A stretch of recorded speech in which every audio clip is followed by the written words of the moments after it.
All right, here's the deal. I am pissed off and I really don't care. So I'm gonna just go.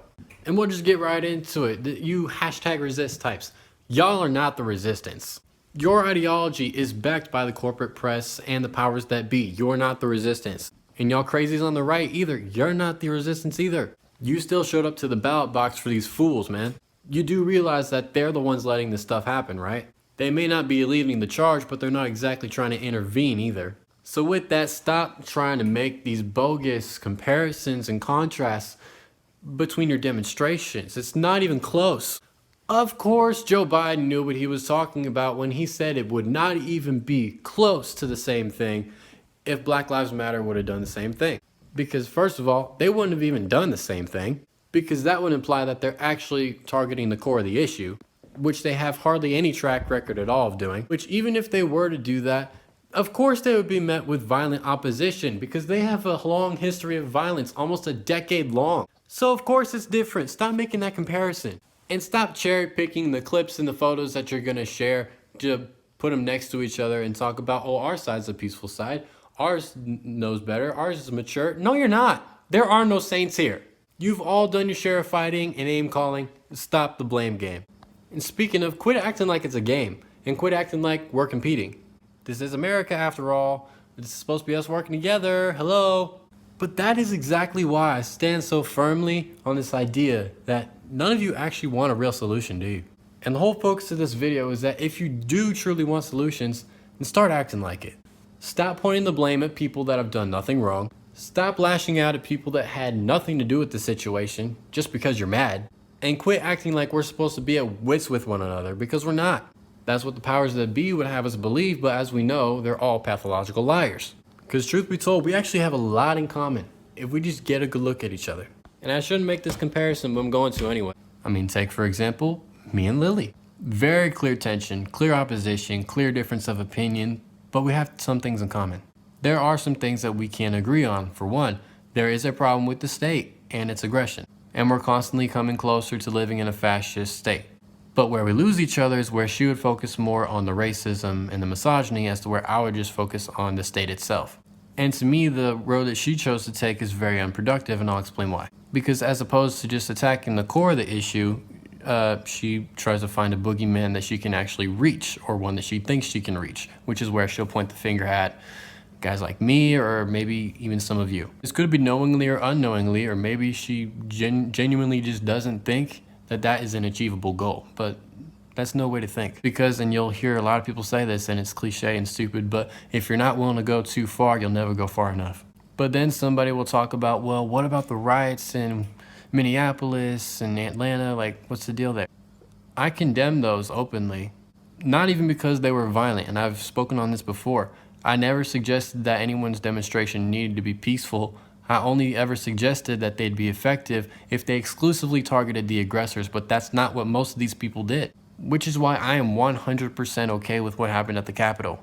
Well, not 100%. 4 people, well, they're saying 5 people did die, which of course is a big bummer. But at least they met their opposition on their home court as opposed to just anywhere that wouldn't have had anything to do with anything before. Because I'll tell you what, storming the Capitol and burning down a 7-Eleven is not the same thing, and no, neither is comparable to Pearl Harbor. So stop making that comparison. I don't even know where that came from. Probably some crackhead who skipped way too many history lessons. But back to me and Lily, there are things that we can agree on. We just need to dissect where it is we're losing each other. And when we can figure that out, that's where productive conversation can be had. But this isn't me, don't get me wrong, this isn't me saying I want to make amends or anything like that. I'm just providing an example and just saying stop generalizing people of a certain ideal, or of an ideal that you think they have just because of something that they believe in. You don't have to look at everything like it's a coin or like it's only one side or the other. You ever seen one of those dice that has like 18 sides? I think of it more like that. But we live in a two-party system that doesn't really even allow such a thing to exist. There can't be a third option, let alone an 18th. And don't get me wrong, this isn't me suggesting that you vote third party, not by any means. But what I am saying is that clearly what we're doing isn't working, so why not try something else? And I think it'd be in the best interest of all of us if we did it together, united under a common enemy, which we do have. But granted, at the end of the day, this is just a suggestion. You don't have to take my word for anything. And notice that this whole video, I wasn't even trying to place blame. Because I could have pulled out all the tools and trinkets to lash out at Lily, which I've considered doing before time and time again, I'm not gonna lie. But I know now that that wouldn't do anything. It wouldn't get us anywhere. It wouldn't get her or myself anywhere. We need to understand that it's not just a matter of us not listening to each other, because that's not the case at all. We've been listening loud and clear and putting each other's suggestions into practice, and none of them have worked. So whether you're on the left or on the right, it's not that we haven't been listening to you, it's just that what you're doing doesn't work. Conservatives and Republicans, you can blame you losing the election on fraud all you want. As good of an excuse and as solid as an excuse as that might be, this race should not have even been this close. But it was because you've been losing culturally for a very long time.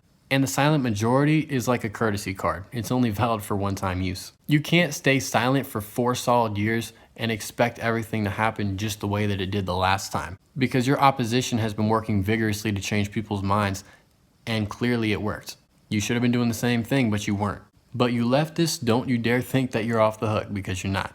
And this is coming from somebody that left the right. Just because I left the right doesn't mean I'm going to the left. Because it's gotten to a point where people all across the spectrum are just sick of your, well, he can finish that. My youth pastor will get mad at me if I use that word. And it's for the same reason that I left the right. Left the right. What a phrase. 2020 was the year of the protester.